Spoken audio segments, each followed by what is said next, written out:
తాకట్టులో ఉన్న బంగారాన్ని విడిపించి ఆ రోజున్న మార్కెట్ ధర కట్టి మిగిలిన డబ్బును మీకు అందిస్తుంది కొమ్మూరి గోల్డ్.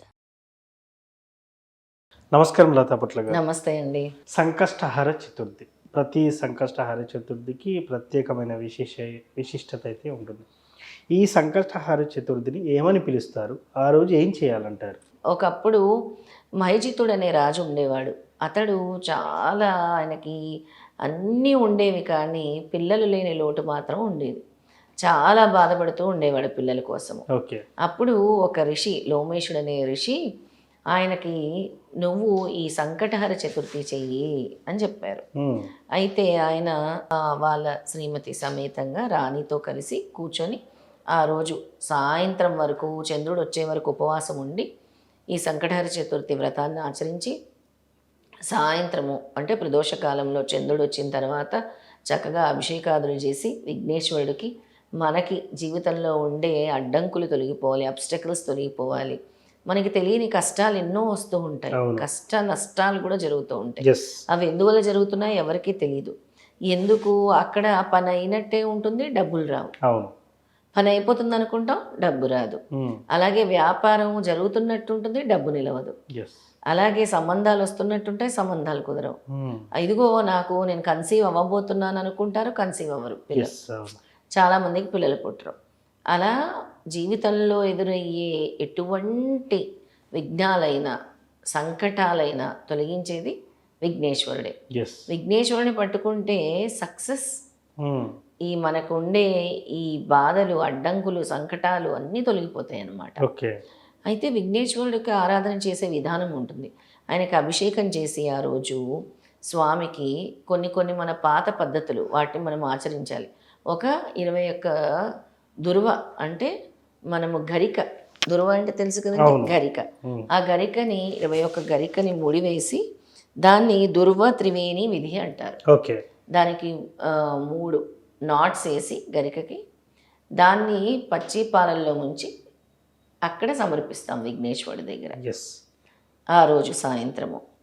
తర్వాత ఏకశృంగి దీపారాధన, ఎడమవైపు విఘ్నేశ్వరుడు ఎడమవైపు మనం ఒక ఒత్తి దీపము విఘ్నేశ్వరుడికి పెడతాము. అది రాత్రంతా వెలగాలి. దాన్ని ఏకశృంగి దీపారాధన అంటారనమాట. అది ఒక్క ఒత్తితోనే వెలిగించాలి. ఆ వెలిగించి ఓం గజాననాయ నమః అని నామజపం చేయాలి. ఓం గజాననాయ నమః, ఓం గజాననాయ నమః అని చేయాలన్నమాట. ఇది ముఖ్యంగా ఈ ఏకశృంగ దీపారాధన బ్రహ్మముహూర్తంలో చేస్తే మంచిది, లేదా ప్రదోష వేళలో చేస్తే మంచిది. బ్రహ్మముహూర్తం కానీ ప్రదోష వేళల్లో కానీ. తర్వాత సిద్ధ అక్షత ప్రార్థన, ఒక 5 అక్షింతలు చేతిలో పెట్టుకొని స్వామి దగ్గరికి వెళ్ళి, స్వామికి దగ్గరికి వెళ్ళి మన కోరిక చెప్పుకొని ఆ అక్షింతలు అక్కడ పెట్టుకొని మర్నాడు ఉదయం ఆ అక్షింతల్ని పారే నీటిలో వదిలేయాలి.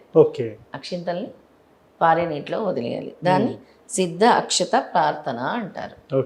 తర్వాత చంద్రచూడ మెడిటేషన్.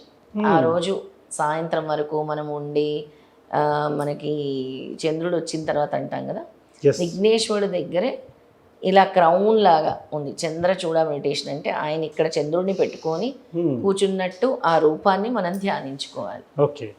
అలా ధ్యానించుకొని అప్పుడు కొద్దిగా షుగర్, పంచదార నైవేద్యంగా పెట్టాలన్నమాట. ఆ పంచదార పెట్టి ఒక 7 నిమిషాల పాటు విఘ్నేశ్వరుడి రూపాన్ని మనం ధ్యానించాలి. చంద్రచూడ మెడిటేషన్ అంటారు. అంటే ఆయన చంద్రుడిని పెట్టుకున్నట్టుగా మనం భావించి మెడిటేషన్ చేయాలి. తర్వాత స్వామికి ఇష్టమైన మోదకాలు మీరు పెట్టుకోగలిగితే మోదకాలు పెట్టుకుంటే ఇంకా మంచిది.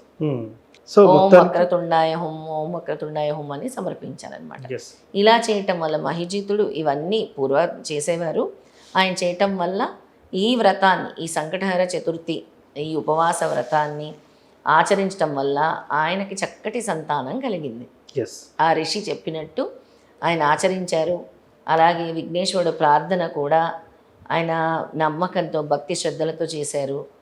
అలాగే ఆయనకి కావలసిన వంశోద్ధారకుడిని స్వామి ప్రసాదించారు. సో ఉపవాసం నియమాలు పాటించాలంటారు మేడం ఆ రోజు ఖచ్చితంగా? ఖచ్చితంగా అంటే పాటిస్తారు. ఇప్పుడు బ్రహ్మముహూర్తంలో పూజ చేసుకున్న వాళ్ళు ఉంటారు సంకటహర చతుర్థి అంటేనే అది నియమము. అంతే. ఉదయం నుంచి సాయంత్రం వరకు ఉపవాసం ఉంటారు. Okay. చంద్రుడు వచ్చిన తర్వాత ఉపవాస దీక్ష విరమిస్తారు. ఎస్, ఇక ఆ రోజు 16 నామాలు చదువుకుంటే మంచిది విఘ్నేశ్వరుడిది. ఆ 16 నామాలు చెప్తాను. తప్పకుండా. ఓం సుముఖాయ నమః, ఓం ఏకదంతాయ నమః, ఓం కపిలాయ నమః, ఓం గజకర్ణికాయ నమః, ఓం లంబోదరాయ నమః, ఓం వికటాయ నమః, ఓం విఘ్నరాజాయ నమః, ఓం గణాదీపాయ నమః, ఓం ధూమకేతవే నమః, ఓం గణాధ్యక్షాయ నమః, ఓం ఫాలచంద్రాయ నమః, ఓం గజాననాయ నమః, ఓం వక్రతుండాయ నమః, ఓం శూర్పకర్ణాయ నమః, ఓం హేరంబాయ నమః, ఓం స్కంద పూర్వజాయ నమః.